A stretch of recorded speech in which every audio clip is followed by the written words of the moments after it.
Hi friends, ಇಲ್ಲಿ ನೋಡಿ ಒಂದು ವಿಚಿತ್ರವಾದ ಹಣ್ಣಿದೆ.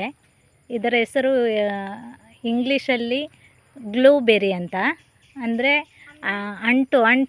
ಅಂಟಾಗಿರ್ತದೆ, ಅದಕ್ಕೆ ಆ ಥರ ಹೆಸರು. ತುಳುವಿನಲ್ಲಿ ಮನ್ನಡಕ್ಕೆ ಅಂತ ಹೇಳ್ತಾರೆ.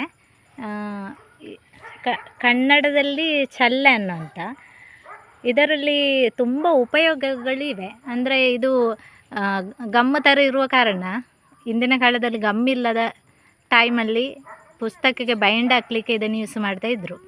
ಮತ್ತು ಆರೋಗ್ಯಕ್ಕೆ ಬಂದರೆ ಇದರ ಉಪಯೋಗ ಏನಂತ ಹೇಳಿದರೆ, ಮಕ್ಕಳಿಗೆ ಹೊಟ್ಟೆ ನೋವು, ಹುಳದ ಸಮಸ್ಯೆಯಿಂದ ಹೊಟ್ಟೆ ನೋವು ಬಂದರೆ ಈ ಹಣ್ಣನ್ನು, ಇದು ನೋಡಿ ಈಗ ಹಣ್ಣಾಗಿದೆ ನೋಡಿ, ಅಂಟು ಈ ಥರ ಇರ್ತದೆ.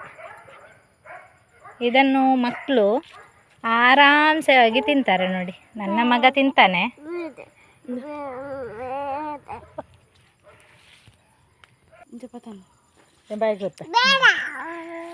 ಮಕ್ಕಳು ತಿನ್ನಲಿಕ್ಕೆ ಇದನ್ನೇ ಅಷ್ಟು ಇಷ್ಟಪಡೋದಿಲ್ಲ, ಯಾಕೆಂದರೆ ತುಂಬ ಅಂಟಲ್ಲ.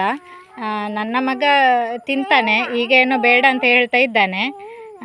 ಅವನೊಂದು 5 ಆಲ್ರೆಡಿ ತಿಂದಾಯಿತು. ಮತ್ತೆ ನಾನು ವೀಡಿಯೋ ಮಾಡುವ ಅಂತ ಎಣಿಸಿದೆ. ಆಗ ಅಷ್ಟೊತ್ತಿಗೆ ಅವನಿಗೆ ಬೇಡ ಆಯಿತು. ಬಟ್ ನನ್ನ ಮತ್ತೆ ದೊಡ್ಡ ಮಕ್ಕಳೆಲ್ಲ ಇದನ್ನು ಖಂಡಿತ ಪಡೋದಿಲ್ಲ. ಬಟ್ ಇದನ್ನು ಕೊಟ್ಟರೆ ತುಂಬ ಒಳ್ಳೆಯದು ಅಂತ ಹೇಳ್ತೇನೆ ನಾನು. ಅಂದರೆ ಹೊಟ್ಟೆ ಉಳ್ಳದೇ ಇದ್ದರೆ, ಹೊಟ್ಟೆ ನೋವು ಆಗ್ತಾ ಇದ್ದರೆ ಅದನ್ನು ಒಳ್ಳೆ ಯೂಸೇಜ್ ಇದೆ. ನೀವೆಲ್ಲಾದರೂ ಇಂಥ ಹಣ್ಣನ್ನೆಲ್ಲ ನೋಡಿದರೆ, ಇದು ಅಂದರೆ ನಾವು ಯೂಸ್ ಮಾಡದಿದ್ದರೆ ಇಂಥ ಗಿಡಗಳೆಲ್ಲ ನಶಿಸಿ ಹೋಗ್ತದೆ ಅಂತ ನನ್ನದೊಂದು ಅನಿಸಿಕೆ. ನನಗೆ ಸಹ ಗೊತ್ತಿರಲಿಲ್ಲ. ಇಲ್ಲಿ ಬಂದ ನಂತರಲೇ ಇಂಥ ಒಂದು ಹಣ್ಣಿದೆ, ಸ್ವಲ್ಪ ಟೇಸ್ಟ್ ಸಹ ಇದೆ. Thank you friends.